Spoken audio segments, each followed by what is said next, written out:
Yeah, I just snuck in. See the red dot? There we go. I walked up. Whatever, yeah. If you have a question for me, you can say that. Yeah. That's okay. That's all right. If you think of one, you can come back in. No, yes, it's super easy. That John, screen you got is a question really- for that me? You screen can write it is down there and put it in the so box. if you like your Hey, Abby, how are you? Really good. I see Randy's here. He asked about coming. Huh? He said, yeah. Yeah, so he it's every responsibility. Would it be okay if I came up there? I'll have you come up there. My lesson. Thank you. Somebody, I think, thank you. No, I think it's one of those. We've got one. And then he sends them off, and then they make clothes out of it. He was in there for a while, and quit. But I got several of the species. But that's about, I don't, buy a lot of art for the wall, but I'll buy some. I may give them out. But anyway. Is she in town? Yes, I saw the like the way you Yeah. It's like abstract. Yeah, it's colorful. so Yeah. a long time She's already like, been oh my gosh, probably almost 4 years ago. Okay. Yeah, I saw she had some. A sack like a little slide have Like I school and saw all the that. name and Well, it came with Jasmine, I think it's like. Hi, Jasmine. John. Randy, good question. I'll put a All right, question how are for you? Jane. Yeah, I'm not gonna look at it, I'll pull them out. So what are you doing this summer? Do you have to take It's true. It's a true. I know we're teaching some. It's true. No,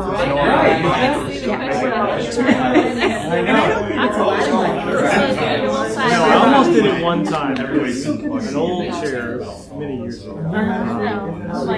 He put it on a rotation. People wanted to I'm teach coming back it. up to the party. Primarily because we had online classes. Preachers Okay, yeah, didn't text me. have to be I'll put up a there. calendar. And so it kind of rolled around to me. And so several other people in front of me, and all the online classes got taken. We have some in-person classes made. And then they said, well, there's actually not enough enrollment. Yeah, where y'all wanna go? So you won't get paid as much. Okay, that sounds good. I actually shouldn't have done that. Nah, we'll figure it out quick. The time off is way more valuable. I agree with that. That's why I like my job. That illness. Paying rent. This is new. I'm not taking it off. It's filthy. I really like it. It's like wearing my pajamas in public.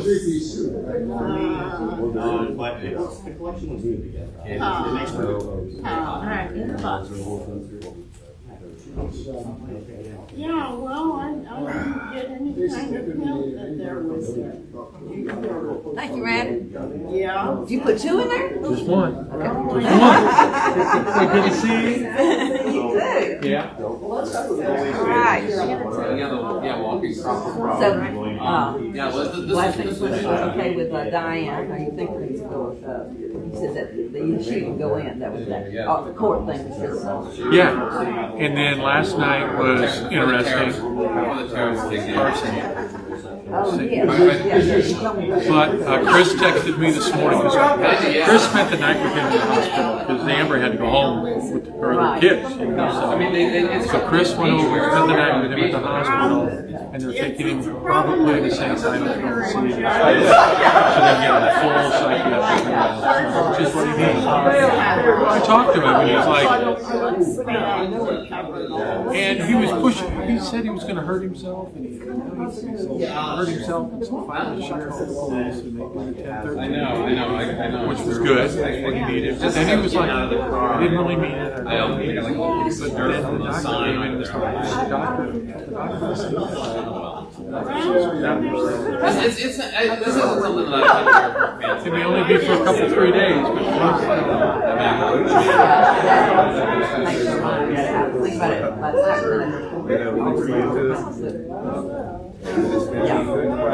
I told Chris I'd talk to him this afternoon and see how things are going. Shanika called me about 10 minutes ago, 10, and said, "Am I the only one here today? Because there's no one else here at church this morning." It's like, no, I know someone's preaching this morning because Clint's there to preach this morning. I said, no, other people will show up.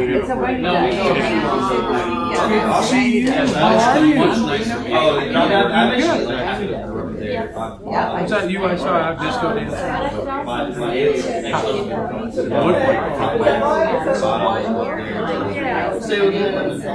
Oh, cool.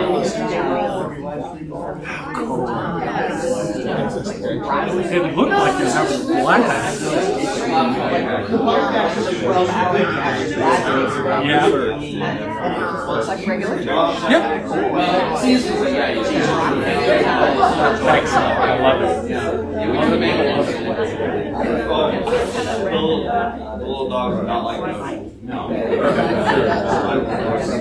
those. Start teaching again, maybe I love it.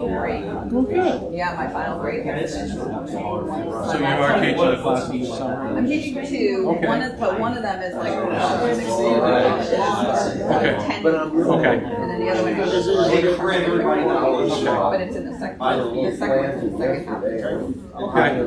So yes, I am teaching all 5. I got them. Yeah, but that's always I just just teach crowded. them. Well, you know, so I could say no, then I would only get one class. Yeah. I'm teaching all 5. But I'm traveling a lot, but I'm teaching all 5. Yeah. So I can fine. Yeah, I'm thinking about going down to Jacksonville this weekend, this week, to see my son. Oh, fun. So, here, Jacksonville. Right on. Not surprised. So I'm very excited. So I'm going camping for a week up north in Vermont. So I'm getting my gear organized. And I'm like, this is like my best one. There you go. You're going to go down and camp in Jackson. I am. Good to see you. Good to see you too. Yeah. Well, I'm excited about that.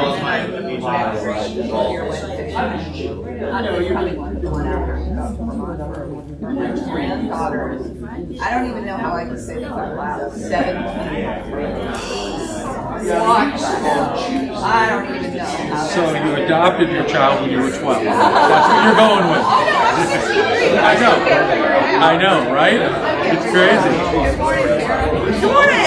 How are you? I'm good. All right, write your question, then I'll get a hug. Let me get coffee while I have lunch.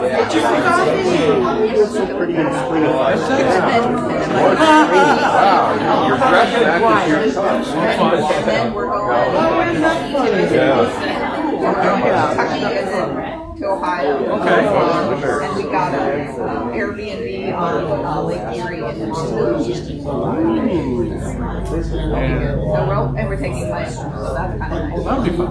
Yeah, she's good. She's good. Yeah. So I think it'll be good. Chicago this coming weekend for graduation. And not doing anything until going to June. Third week in June. And I'm actually kind of looking forward to it. My nephews. I've never been to Baltimore either. But my nephew and his partner live in Baltimore.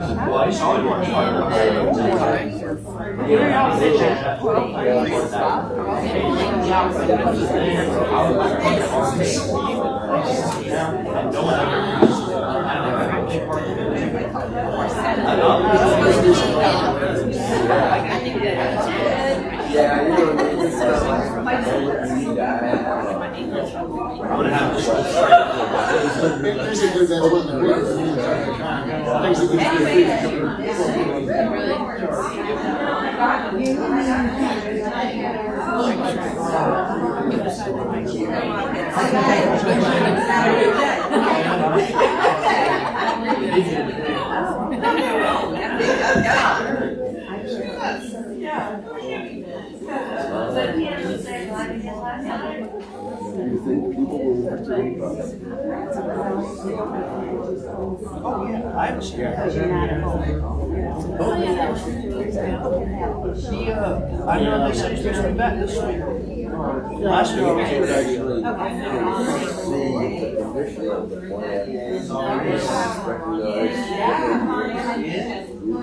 It's not silly, I just go laughing.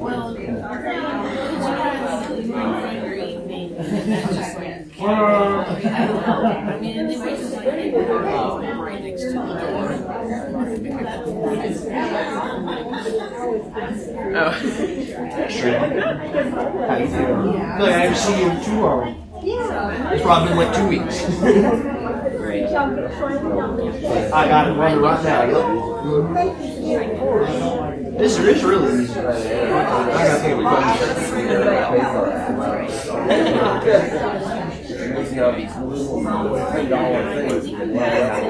Quiet night at home. I'm glad to. I love hearing stories about people.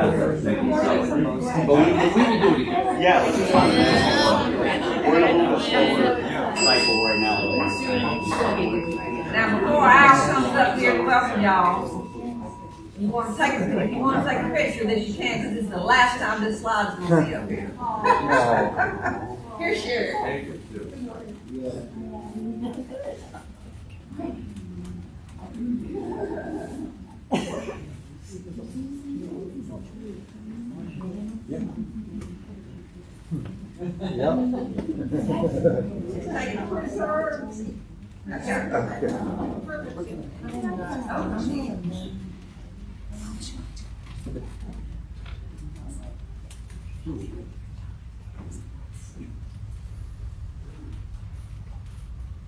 Welcome and good morning. Good morning. And happy Mother's Day.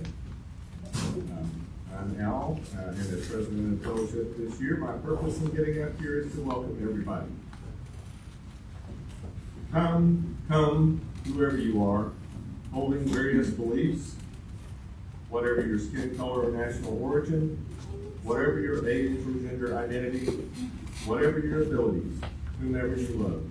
You are welcome at the Unitarian Universalist Fellowship of Statesboro. You are welcome in this, our religious home. We extend a warm welcome to our visitors, any visitors and guests. And if anyone would like, we invite you to take a moment now to introduce yourselves. Any recent visitors? We're all repeats. Very good.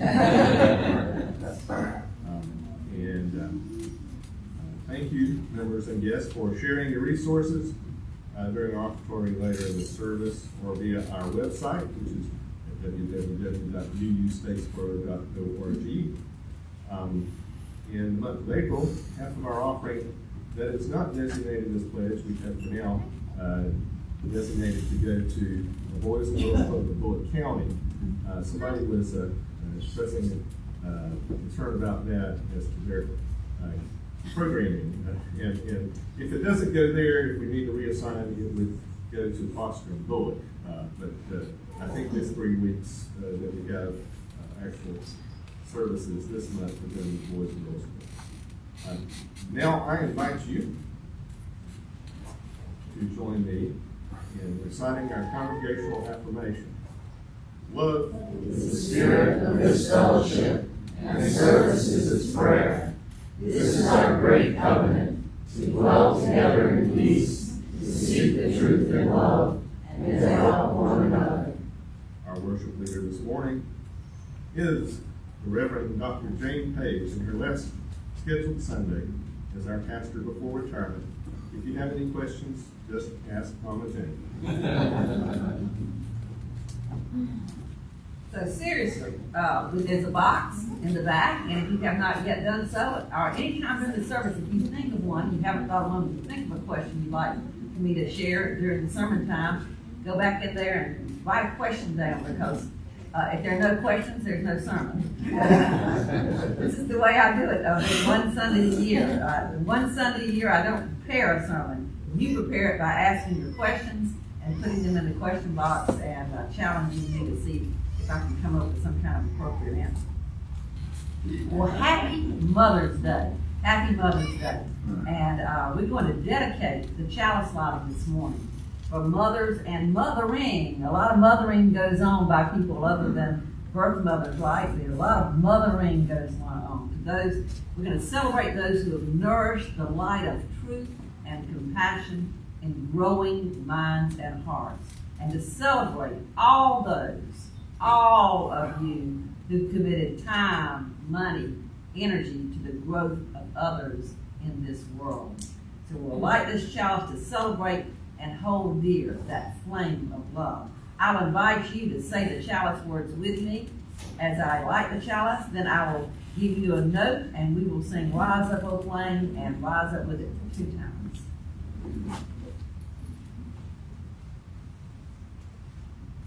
Ready?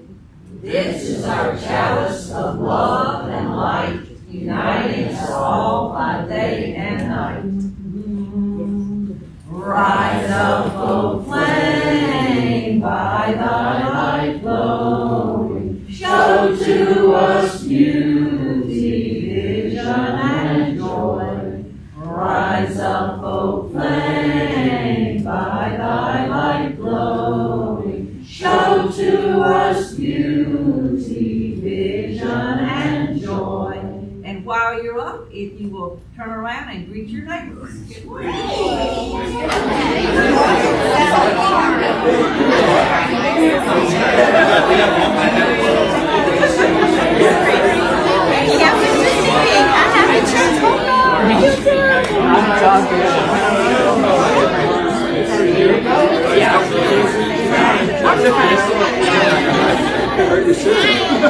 I'm sitting back here.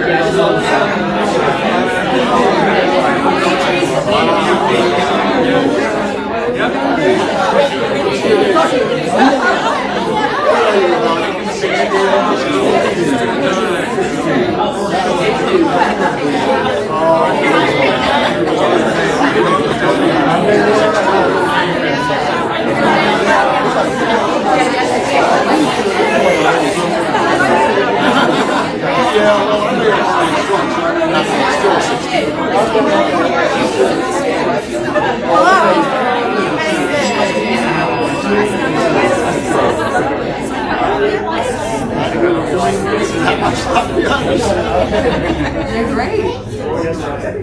There you go.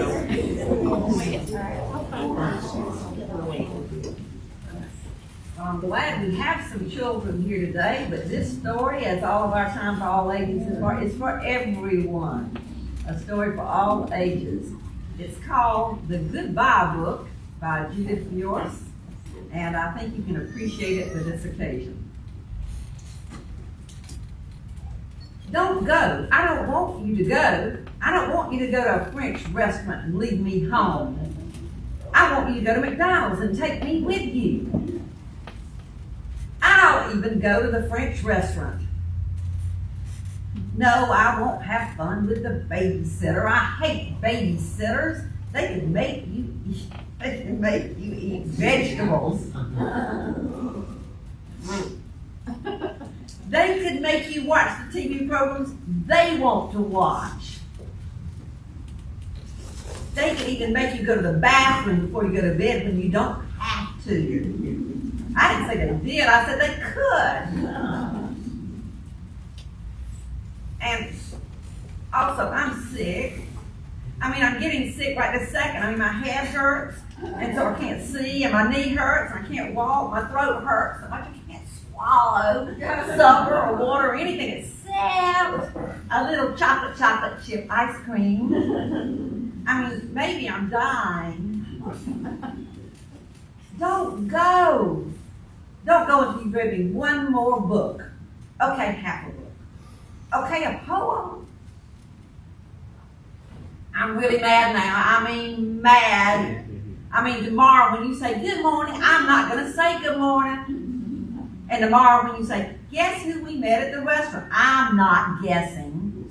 And tomorrow when you say, let's read a book, I'm covering up my ears and I'm not listening.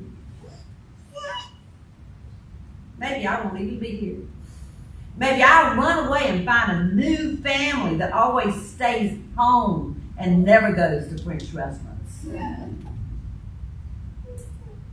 You're going to be so sad. You're You're gonna cry and cry. You're gonna be really sorry. Look, is that the new babysitter coming in the door? I see. You're still going to the restaurant? Stop that. I don't want that. I don't want a goodbye kiss. I don't want to say goodbye. I'm not saying goodbye. I'll never say goodbye. Oh, but look at that. Good books with a new babysitter. Goodbye. All right. Anybody want to come help lead? Thank you, Matilda. All right. Here we go. Wow. Oh, yeah. What are we doing? Thank you. Here we are. Turn around. We are Unitarian Universalists, people of open minds, loving hearts, and helping hands. Oh, wow. Now, if y'all in the middle will stand up and make a bridge, and I'll give you a note. Be arms, we shelter you. You warm our hearts as you pass through. May our love guide you as you go, to help you learn and help you grow. Thank you. You may be seated.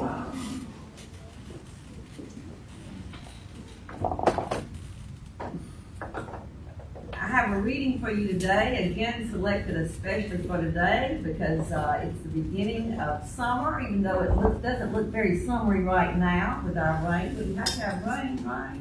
Thank y'all, by the way, for coming out in this rainstorm. It's one of my favorites, and I selected it both because it is about summer, which we're coming up on summer, and also because it's a question box sermon day, and this poem by Mary Oliver asks a lot of big questions this summer day. Who made the world? Who made the swan and the black bear? Who made the grasshopper? This grasshopper, I mean, the one who has flung herself out of the grass, the one who's eating sugar out of my hand and moving her jaws back and forth instead of up and down. Who is gazing around with her big, enormous, and complicated eyes. Now she lifts her pale forearms and thoroughly washes her face. Now she snaps her wings open and she floats away. I don't know exactly what a prayer is. I do know how to pay attention, how to fall down into the grass, how to kneel down in the grass, how to be idle and blessed, how to stroll through the fields, which is what I have been doing all day. Tell me, what else should I have done?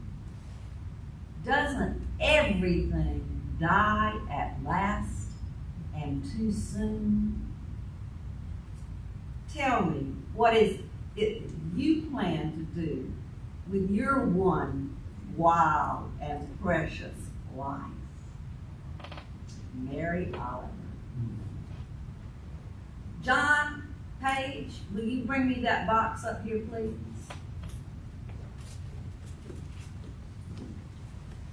We're going to have a little bit of silence, and then I'm going to attempt to answer these questions. Thank you.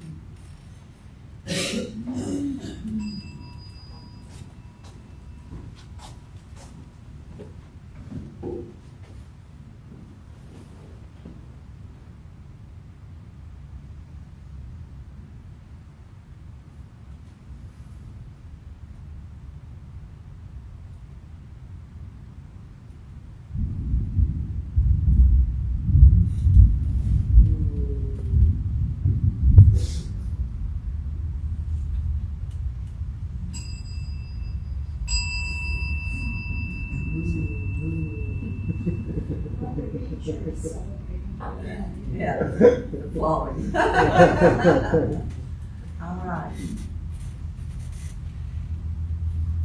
Who should we reach out to if we are uncomfortable with our new minister? Oh, my goodness. Well, first, you should take a few deep breaths, breathe, and wait a little bit. Wait a while. Sometimes when something new happens, it takes a little while. Now, the new babysitter in the story came in with books, and that helped. But sometimes it may take a little bit longer. So don't complain at first. Don't complain. Don't reach out. Just let a little while to get used to the differences, because whoever ends up leading you, ministering to you, which also are each other, right? Because we have shared ministry. It will be different. There is only one Jane. Thank goodness. So take a little while. Now, after a while, the people that are ultimately responsible for whether or not the same person comes another year will be your board.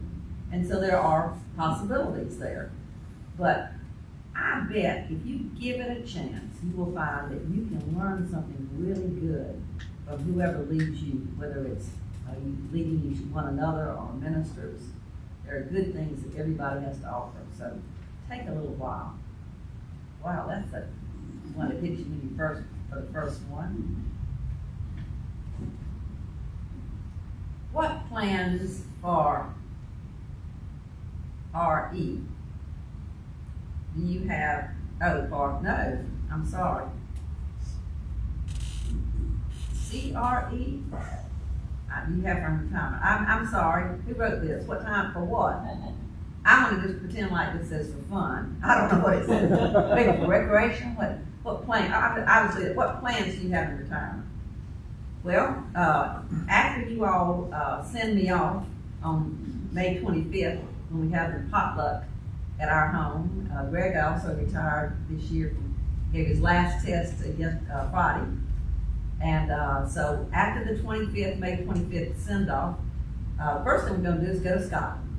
How about that? Escape from the United States for a couple of 3 weeks. But we'll do other things too. I am going to be still serving the congregation in Brunswick for 2 more years, but I will have other times to do other things, and we'll see what those kinds of things can be. We'll kind of plan as we go. We haven't made those concrete yet, so. I will say my great-grandchildren, who y'all see come in here sometimes, they are moving back to Statesboro. So that tells you, okay? They're moving back here, so that will certainly take up lots of time. That's a blank one. Answer that one. Have you ever owned a cat? Oh, no. I know you wrote this one because you told me they might just ask that to be a quick answer. No. And I said, it might not be a quick answer. Oh. I had, when I was a young woman, a cat that shared time with me, but I don't think any of us own our pets, right? We share time and space with them, but they're there. If you've ever had a cat, you don't control the cat. You know, this cat sometimes owns you, right? So, so I will say I have spent time with a cat in my very early adulthood, but not later on, because I admire you cat people, but it's hard. That's hard. Being a minister is tough enough. You know, having a cat is very difficult, and they don't seem to want to cooperate with me, but I haven't learned well how to cooperate with them. So. But I do admire. I like cats. Also, I do have allergies, and that's the other problem. So, pick a memory of a day at U of S that stands out and share.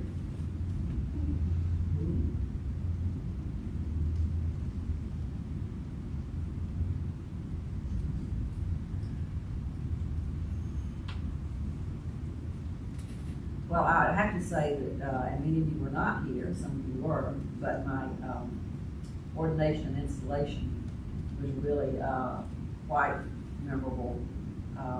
It Brady Street. And at the same time that we were getting ready for that, my dad was across the street in the hospice dying. So it was a highly emotional time for me with all of that going on.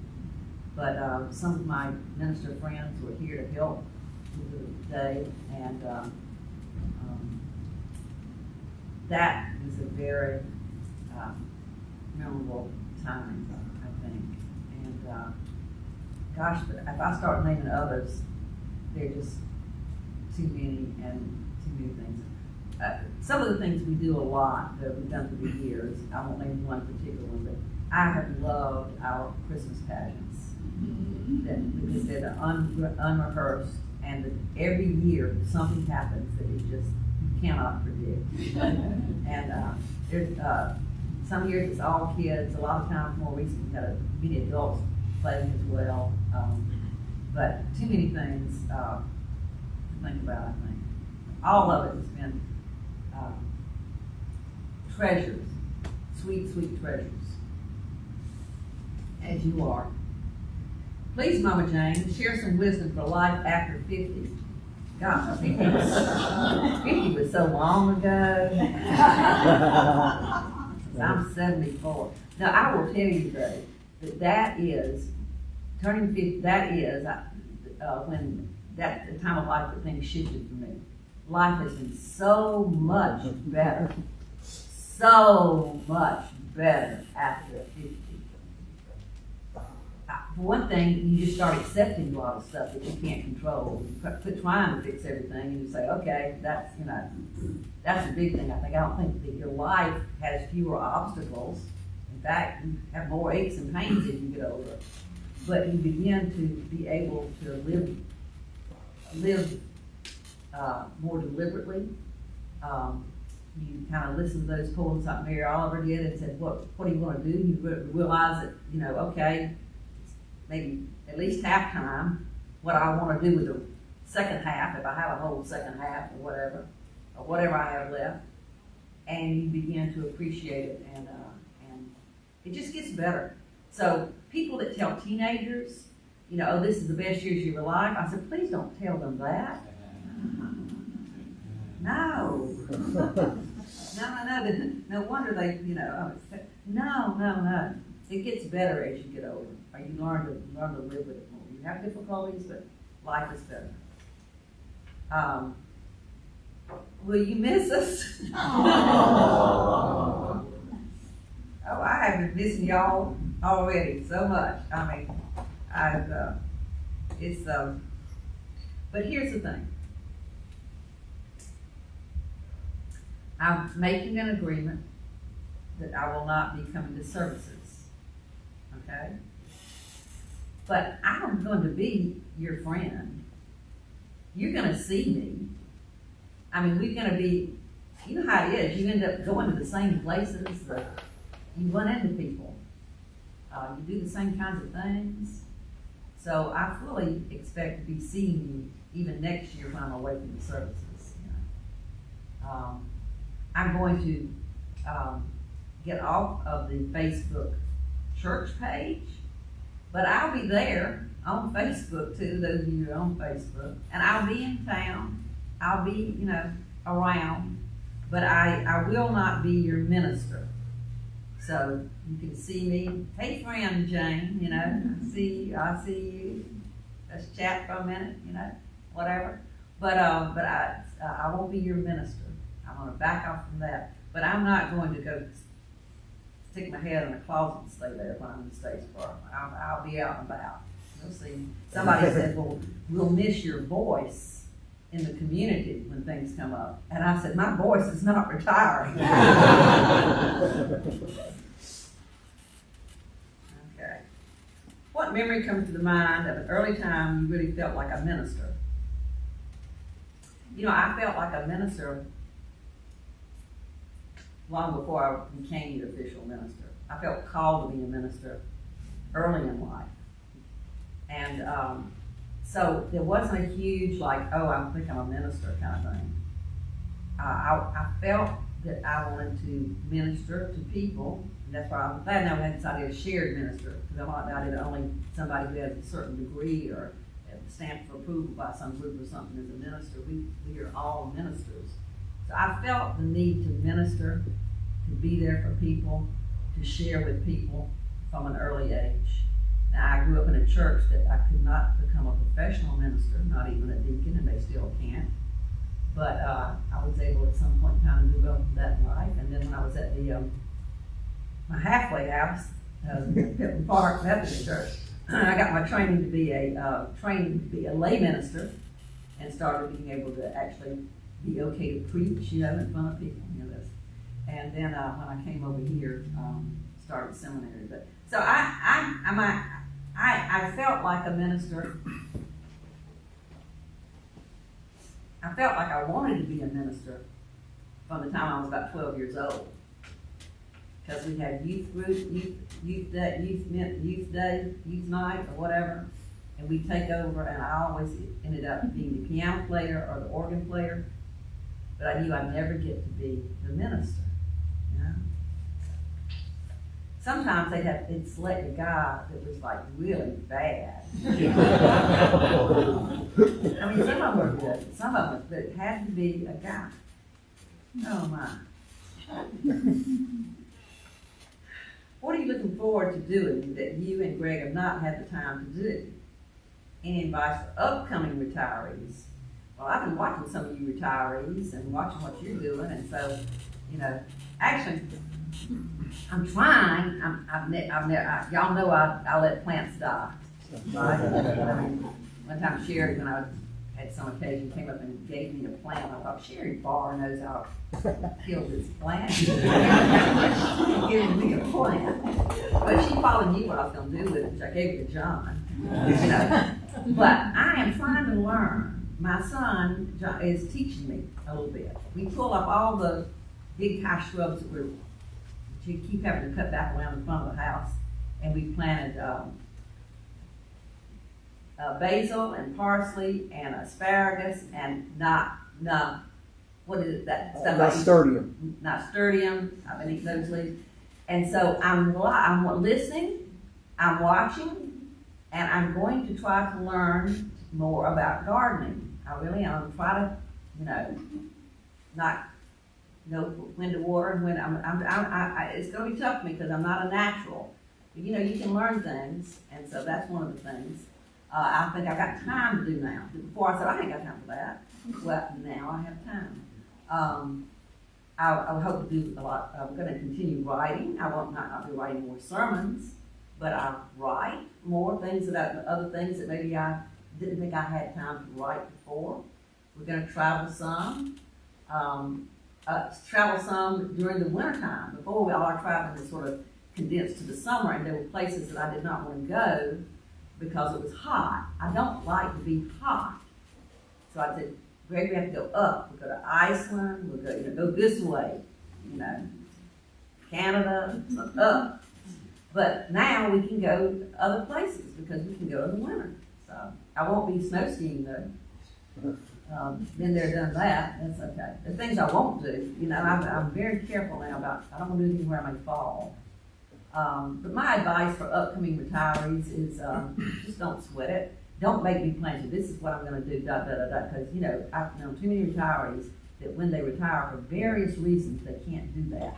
And they've got this strong list, and then they're hugely disappointed. So just go with the flow, see where it takes you, have a good time. So I'm also I will continue to be even more involved in social justice and lifting my voice up in my two communities and things like that. I'll have time for additional organizing, those kinds of things. Please, Mama Jane, any advice for parenting young adult children?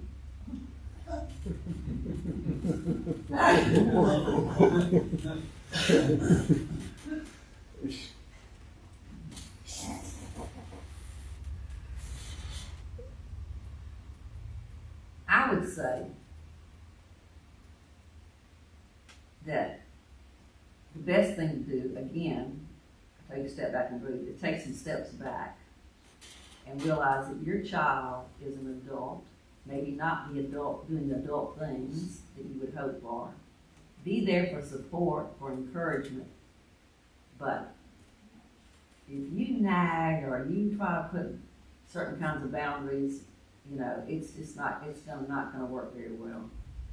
Now you do need to be supportive of your young adult, children, grandchildren, I have young adult, now I have young adult, grandchildren, so this is where I am now.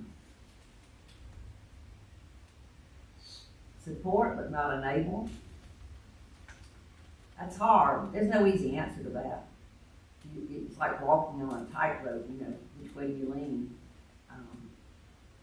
And because every kid is different. This what I might do that might have worked well, may not work well with your young adult children. Recognize that they're them. They're different than you. They have their own life. It's like that thing we read from Khalil Gibran. You can, you know, you're the bow, but you're not the arrow that goes forward. When did you hear your call? Well, I think I shared that with you, but when I was a young person, 11, 12, I wanted to minister in some ways, you know. And then I just said, well, I can't. You go. I can't preach. So I'll teach. A teacher is a calling as well. I had a good long career as a teacher, and I'm proud of that. That's a good thing to do, and it can make a huge difference. But I think I've always had this call. And now when I did get into UU, and I was at the time at Georgia Southern, and I was doing a lot of social justice stuff as in the community as a professor with special education, and I was writing and speaking and stuff like that, and it occurred to me, you know, Jane, you could do this for a living. This could be your job, you know. Oh, that would, you know, this is what I do, you know. So if I could, so I went to the human resources person, or whatever they're called now. It's not HR anymore, it's something else, isn't it? It's still HR, okay. You know, to change the names of them, still HR, okay. I think back then it was something else, maybe, I don't know. But I went to the person and said, when can I retire with my, and not be punished for retiring too early? When can I get my when can I get my 30 years out? I'm under IPRS, teacher retirement. When can I get my 30 years in? And she looked at everything and she said, if you don't get sick, you can retire at the end of June. Because I was at that time on a 12-month contract, so I had sick leave I was a department chair. So if you don't get sick, with the sick leave you've got reserved that and they would let you use that for if you were on a 12-month contract like a staff member. You can retire in 2005, June of 2005. So I worked really hard not to get sick, you know. And I was able, and then I went ahead and got in seminary. So I was going to seminary all this time, from that time on, looking forward to meeting that time. Then retired in 2005, did my internship 2005, 2006 in Augusta, and then you all called me to be your minister in 2006. So, and I've done that ever since. So that was my call to UU. I have to tell you too that there were folks here that were encouraging me because they said, well, let's just grow our own. We were a small congregation, didn't have a minister. We could grow our own. And Jane's, you know, I was already preaching some. Well, you know, she can retire. That worked out pretty good. Grow our own minister. So there was some people encouraging me to do that. And then, oh, shoot, y'all. I can't. Normal last name. Hallie, thank you. She gave a little gift in her will to go to help be able to get that started, to go toward being paid for me to be a minister. So that was a good thing as well. What wisdom would you give to someone discerning a vocation to the ministry? Do you wish you'd gone into the ministry sooner?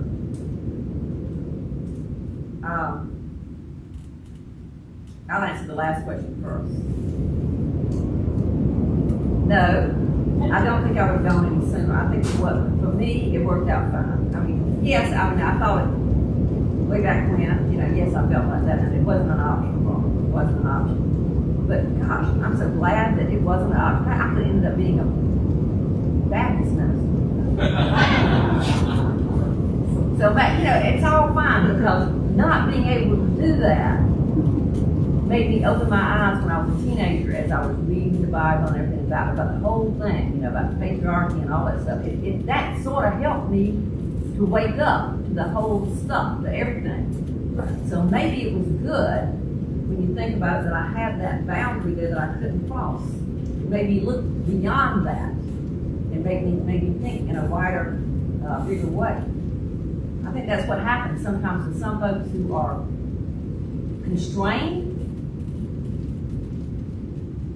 Those folks seem to sometimes make more progress in terms of their philosophy of life, in terms of how they treat others, etc. Because they're in that box and start looking beyond that. It makes them look beyond not just that one, but others as well. So no, I think it worked out fine for me. Now, what wisdom would I give to someone discerning a vocation to go into ministry? You need to make sure that's what you want to do. First of all, there's not much money in it. So there you go. I was very blessed to have a pension. And then there's not much money in it, so it's hard to make a living.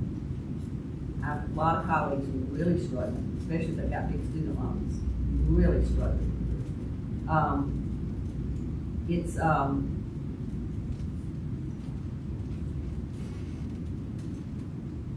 hard to, especially in the UU congregation, it's so diverse, and I love it. I love the way that we have different views, different ideas and everything, but then you're gonna have somebody that's not pleased. So if you're somebody that you gotta feel like you're pleasing everybody, that you're making everybody happy, you're not gonna be happy in the UU ministry especially. It's just not gonna happen. So I would say really go through some deliberation, work with a professional, career assessments, things like that, and see if this is something you really want to do, because it's certainly not for everybody. But then I would hate it for anyone to discourage me, because it's been wonderful. So if it's something that you're feeling really, really called to do, then be discerning about it, but be open to it. You kind of have to be. Most of the people doing it now also think about it kind of in an entrepreneurial kind of way.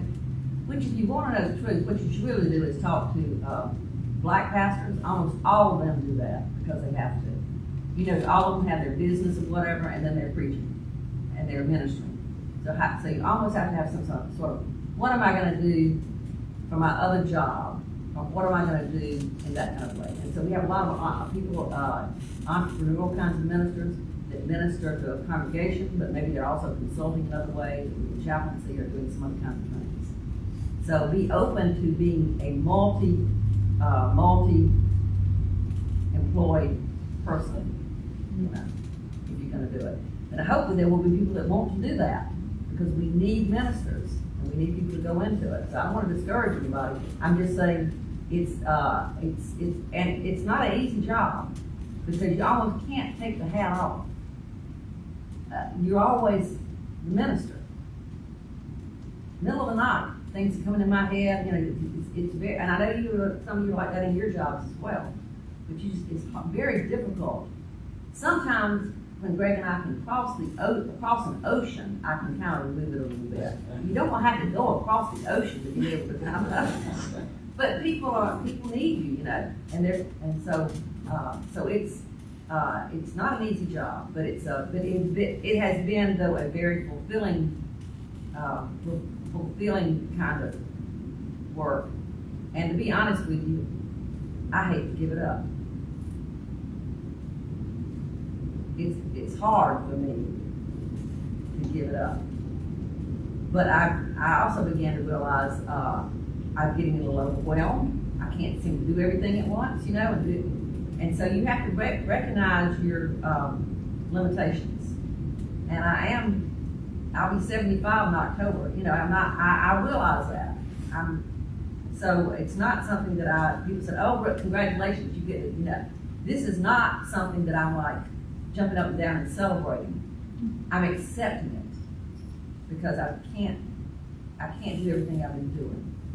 And so I'm accepting it, and I'm glad to accept it. And I'm glad, and also 19 years is a long time for any church to have the same minister.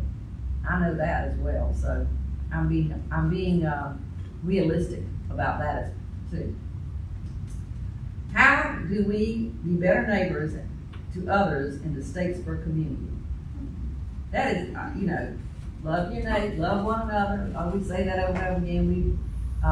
Folks, this community, it's a great community, Statesboro is. It's my hometown. I love it. But it's very difficult too.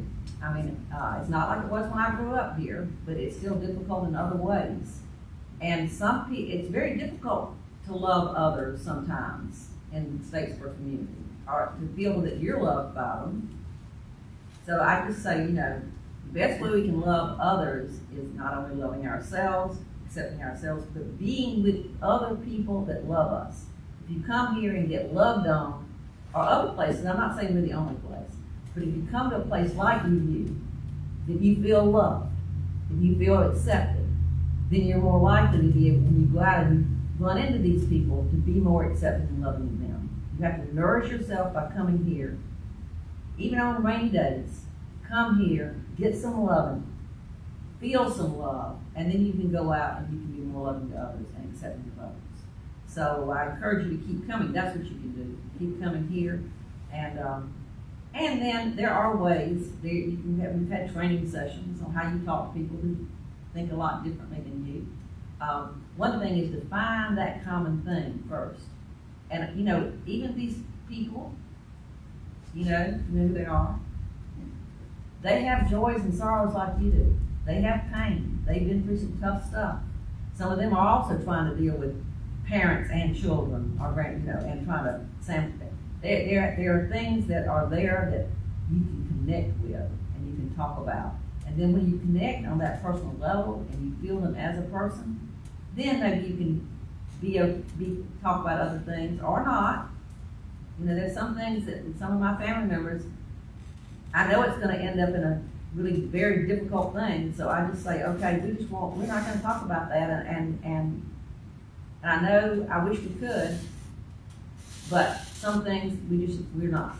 But I still want the love to be there. So you reach out with that love, and then maybe one day we can reach that up those other gaps. What are some of your favorite things about serving UUFS? Well, I love it. I love that you all are willing to do things for each other, and I see it all the time. I mean, you don't even know what somebody else is doing, but I hear about it, you know. And it's thank you, you know, because we are a congregation that is here for one another. So we reach out to one another, and if you need something, maybe you think I hate to reach out, but please reach out. And reach out to me if I'm still your minister. But if I can't be there and do it, I call somebody else or something. So reach out to one another. Now, Michael and Sherry have volunteered to be our pastoral care associates, and so you can reach out to them. Please do. But you all have connected. I see you all have connected in other ways with certain ones, and know that you're here for one another. That's one of my favorite things about you all. The other thing, I used to think that Unitarian Universalists couldn't cook. I did. When I first, I said, oh, these are all, well, when I first came in there, I looked around, there were a lot of other people. These are just academic people that don't cook. But you all are good cooks. I love that. And you share that. Oh, that's something else I'm going to work on. I'm going to work on cooking. I'm going to work on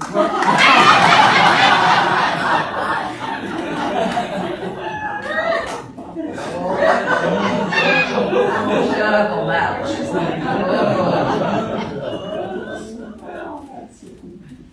What has been the most rewarding aspect of UU ministry? What has been the most aggravating aspect? Okay. Rewarding is just, it is rewarding. Sunday mornings are rewarding, of course, you know.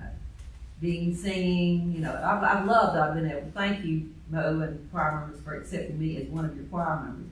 Love singing in the choir here in Brunswick, and I love singing. I love being a part of the group. I love ways that you think of it. What is it in the most aggravating aspect? Well,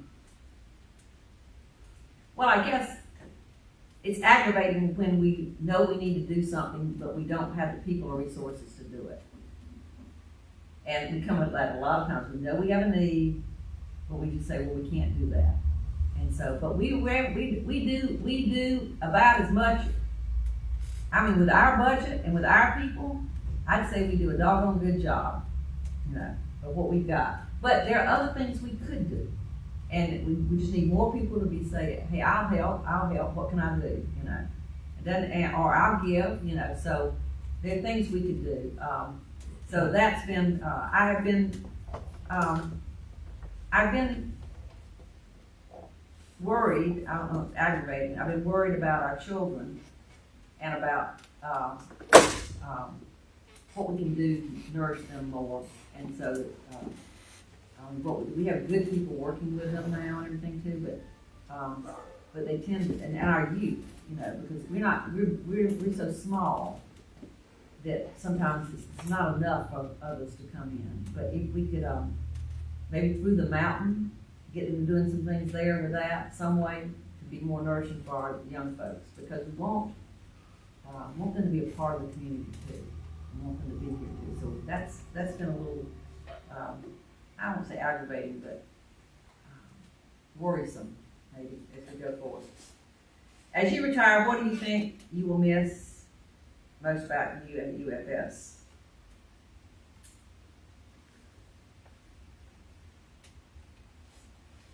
I think I'll miss not being able to come here this next year. I mean, I'm not going to do it, but that's I'm just coming in the building, just coming over here.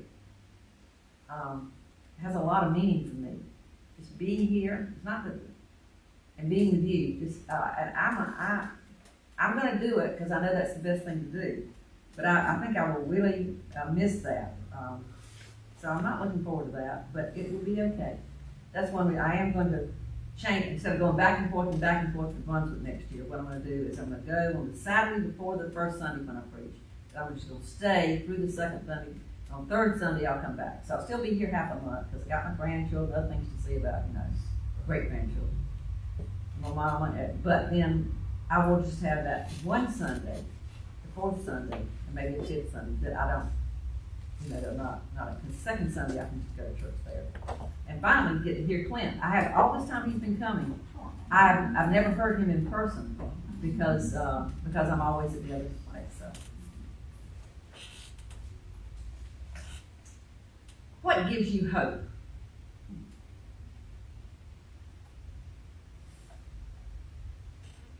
I got something. Hope is hard to find. What has given me hope recently is the number of people that I see that have come out to these protests and these demonstrations, and both here and in Brunswick, and they are, I mean, gung-ho, ready to stick with it and do what they need to do to make a difference. And so and some of them, I've had people tell me, this is the first protest I've ever been to. One woman that was like in her late 70s told me that in one protest. I've never been to one, but I'm coming now, and I'll be here. I'm thinking, wow, people, you know, this is good. I mean, not that we're going to change anything overnight, but we're going to say we're here, we're speaking up, and we're going to do what we can. The other thing is that people are not only showing up and raising their voices, they are giving of their time and money to help people who are going to be most vulnerable. It's going to get worse, and there are folks that are going to get really hurt badly. Some of them, it could be some of us, you know, too. But which means that more of us will have to help as much as we can. And that's what we'll do as we go forward. But that gives me hope. I don't like the idea of Bill Gates going ahead and giving away all his money. First, when I saw he was gonna shut down the foundation, I said, what? Then when I saw what he was gonna do, yeah, that's a good idea. We really need it badly now, so go ahead and help out while all this other's being cut. So if you have resources, you know, we're gonna need them. I think people are gonna need them, but if you have time, if you have love, you're going to get a lot of it. So I have hope you will do it. I think we'll be okay, eventually. It's we're gonna have a storm, but I do have hope that we will be okay. And I also realize, y'all, I'm not Martin Luther King, but I'm not really good at him, of course. But I will quote him. I may not live to see it, right? I may not live to see it, but I think we'll be okay. What are your biggest religious influences outside of the Christian faith? Oh, that's a good question. Biggest religious influences outside of the Christian faith. I read a lot and I read widely, so I don't know that I have like, well, this is it, or, you know, Thich Nhat Hanh or whatever. You know, I don't have like one thing. I don't think. I think history and science have affected me greatly. Learning more about those things because you see your eyes get opened up about a lot of things. And you say, well, that's not religious. Yes, it is. Religious is what connects you with that which is bigger. You know, that's what it is. So it does. Listening to things. I have a conversation with Greg or with John, and they'll tell me things that at first I think, what? But if I stop and listen, I can learn so much. I have my eyes opened up a little bit more. So, you don't have to go sit in front of a guru. Listen to the person across the table from you. Yeah. And they may not be, quote, an authority, but they may be able to teach you a lot more than you think. And this is, I got two more. All the time of the alleged resurrection, at the time of the alleged resurrection of Jesus, were there many resurrection stories, wasn't it? Yes, there are resurrection stories in many religions, and at that time there were quite a few resurrection stories. So this was not an unusual thing, that this being dies, comes back to life. It's a kind of, so I'm, my feeling on the whole resurrection, it's a wonderful metaphor in a way that something revives, comes back, that you have a chance again. Meaning, I feel like I have a lot of resurrections, but I also can understand why many people would think someone that was dead for 3 days, especially in a time when you didn't have as much understanding scientific knowledge. My mama saw my daddy after he died in the backyard pushing a wheelbarrow. And you hear a lot of people that have things like that. And sometimes I, may hear something that's not really there, or your brain feels it though, or hears it or sees it. So you got these women going out, Jesus is gone, if the story, you don't know if the story happened like that. Jesus is gone, but they see this, they somehow feel, you hear people think it feels like they're here, if somebody dies and you just I just feel like they're here. They feel Jesus' presence, maybe when they see this person or whatever, go back and share. They're sharing, other people feel that too, or they see this, and pretty soon if you're looking around, your brain says, yeah, there.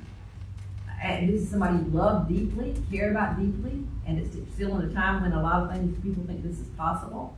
So it grows and spreads.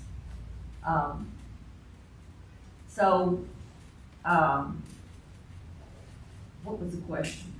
Oh yeah, it wasn't an uncommon thing to think. It wasn't uncommon, so yes, resurrection stories makes it very difficult for you to celebrate Easter.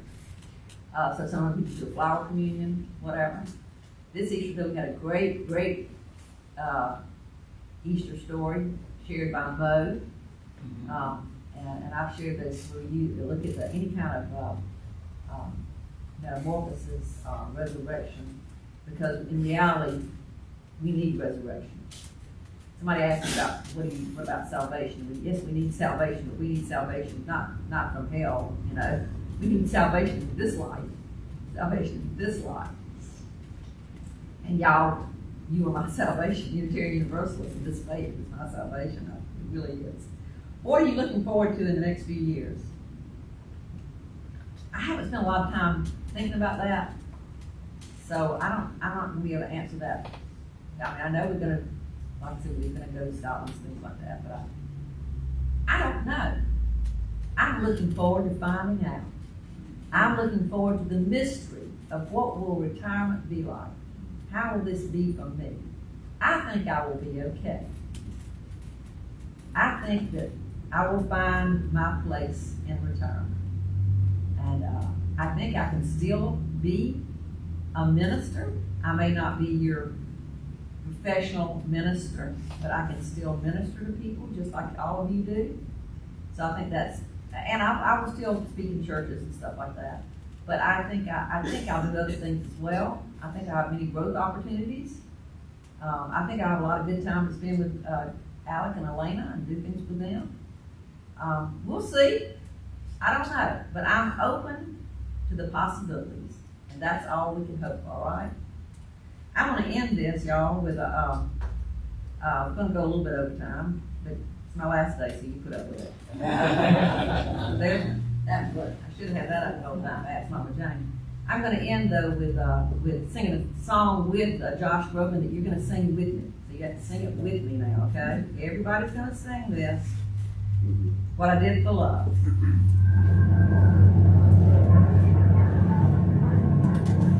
Ready? It's the day goodbye, the sweetness and the sorrow. Wish me luck to sing to you, but I can't regret what I did for love, what I did for love. Look, my eyes are crying, the gift of love's tomorrow. It's as if we always do, and I won't forget what I did for love, what I did for love.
share our love by sharing our gifts and offerings, and we'll pass these beautiful silver plates. Give thanks for the corn and the wheat that are reaped, for they were well done, and for barns that were deep, for the sun and the dew and the tree nodding home, for the wood and the song and the harvest brought home. Give thanks for the mills and the farms of our land, for craft and the strength in the work of our hands, for the beauty our artists and poets have wrought, for the hope and affection our friendships have brought. Thank you for the gifts that you've shared, both of these altar plates and shared with me for 19 years and plus more. Now it's the time for our joys and concerns. If you plan to come and share a special joy or concern, we invite you to come up and share your name and share that. We are running over time, but I apologize for that. Do any of you have a special joy or concern you want to share?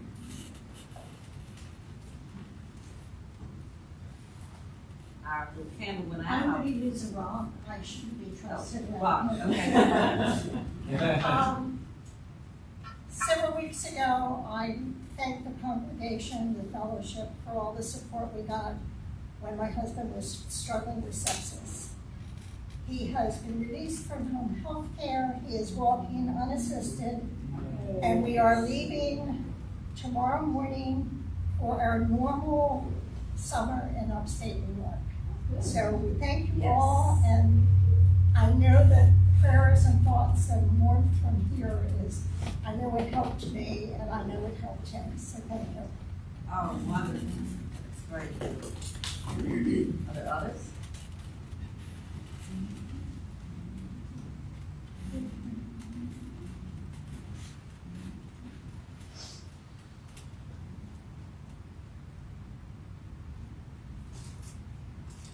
I want to light a candle of thanksgiving for the Lamar family in California who have collectively been a mother to me and who have given me the chance to be a mother by giving me a godson.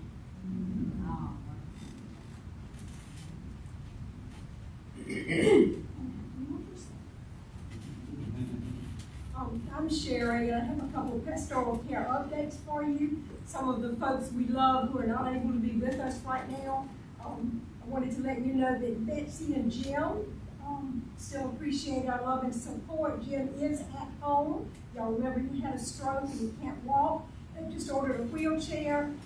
Bless her heart, Betsy's got her hands full. But so if you will, just people say, I don't know what to say. Just say your name. Just say love. And that people look at the card and they're so glad to know that they're in our hearts. So take time to sign the card for Betsy and Jim. Also, Matthew will give you an update. I tested him the 60-day for the engraftment. Things so far are still looking really good. It's still grueling. He can't be out around people, you know, and have various physical complaints. But he's hanging in, and he's on the path, and it makes his day better when he gets a card in the mail from us. So sign your name to Matthews. And then an update, we know Kathy and Larry have been absent because they're in Colorado, where they had to bury their daughter recently. And they are on the road coming back to us. So they expect to be home tomorrow night. So I want to leave this on their front door. So please put your name on there. We've been thinking of them and holding them in love and life. So the names are on it: Matthew, Betsy, and Jim. Kathy and Larry is right over here. Now I have two more. I'm talking fast, Jane. All right.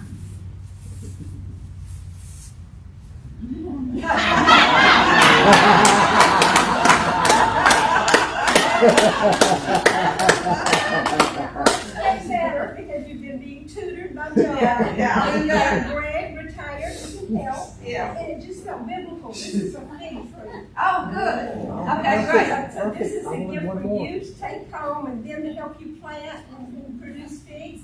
And the good news is this particular variety after a year, it will bear fruit. Okay, so we look forward to hearing about it. One more. It's perfect. I wanted to put one more fig tree out there. He It's wanted perfect. one way, he put one out, one more, that's perfect. Yes. Super, and this one says it's self-fertilizing. So this you get to take home. This is in your honor. Oh, okay. But you don't get to take it home. That's okay.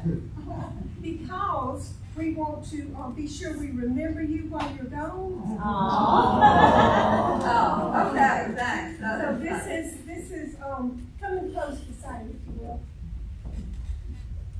This will go up in the I hold plants too.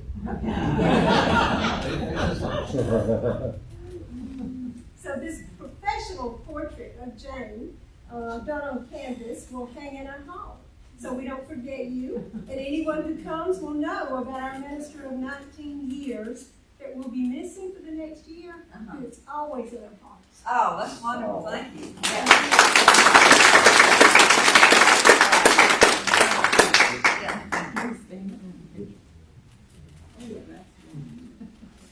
So 2 quick stones. One is this Friday I go to Chicago and I will be receiving my Master's of Divinity.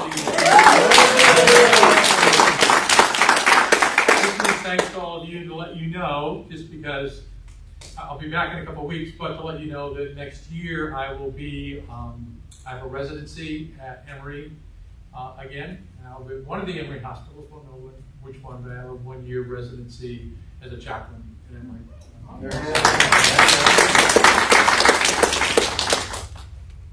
And this last one is an absolute candle of joy and thanksgiving for the best mentor and teacher I could have ever had.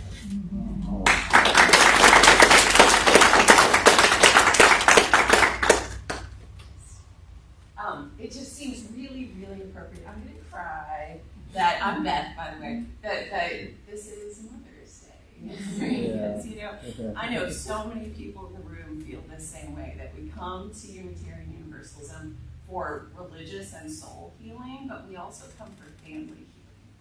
And I've been here for 15 of these 19 years. And, you know, Jane and Sherry and Martha have all been such mother figures to me, and I have done so much healing because of that unconditional mothering love that's here.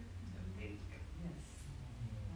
And we all have reached out and felt that need, and yes, Beth, thank you. Our claim is a daughter. So many of you come here on Sundays and are completely unaware of all the festivities that go on here during the week.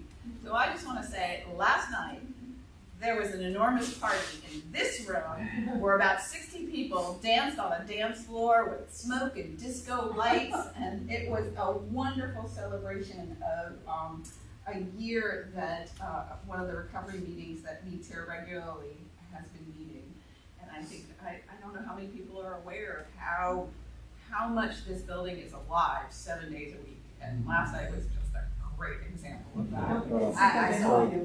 I saw a video that I think Michael and I said, oh, good, they want to put a lot of good energy in here. Feel like, yeah, for sure. Are there others? Well, I like one more for those joys and concerns that are in our hearts that remain unexpressed. Joy to see those sitting there, and all of you full of such joy. Let's sing Spirit of Life. Right.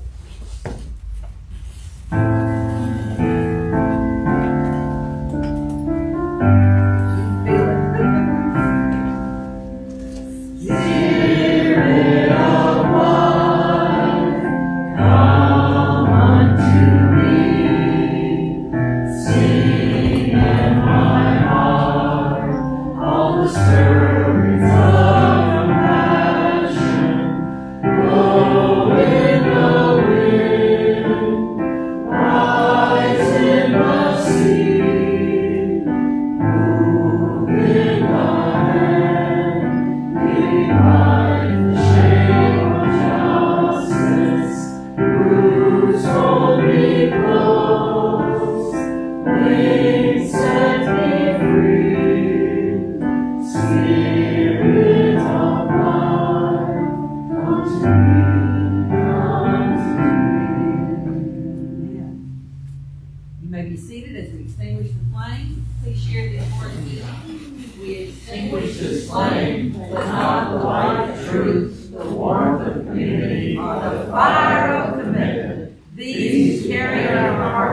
until we are together again.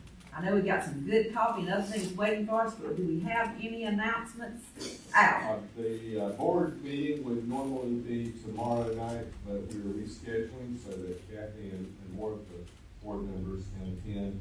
And right now, I believe we're gonna settle on 7:30 p.m., not 7, on Monday, the 19th. Putting it off a week and putting it off a half an hour too. That's 7:30 right. on On Zoom. 19th, yes, on Zoom. Others? One thing, quick thing, just not to miss the opportunity for folks who are less involved. If you have a need that's not pastoral specifically, or if you have a need and can't reach for Jane is gone or me or Michael, we do have a committee on shared ministry.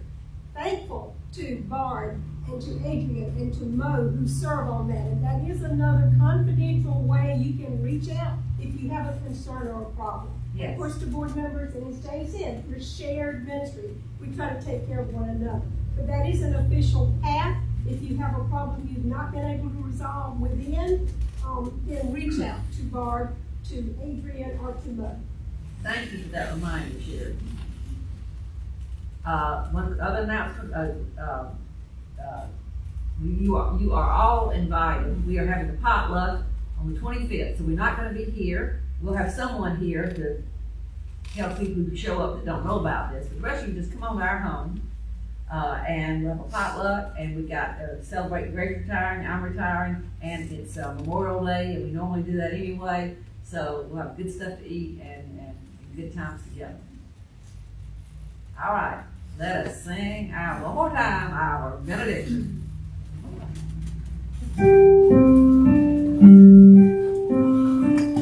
Go now in peace, go now in peace. May the Spirit of love surround you everywhere, everywhere you may go. Sign those cards first and then go now in peace. Went too long, but I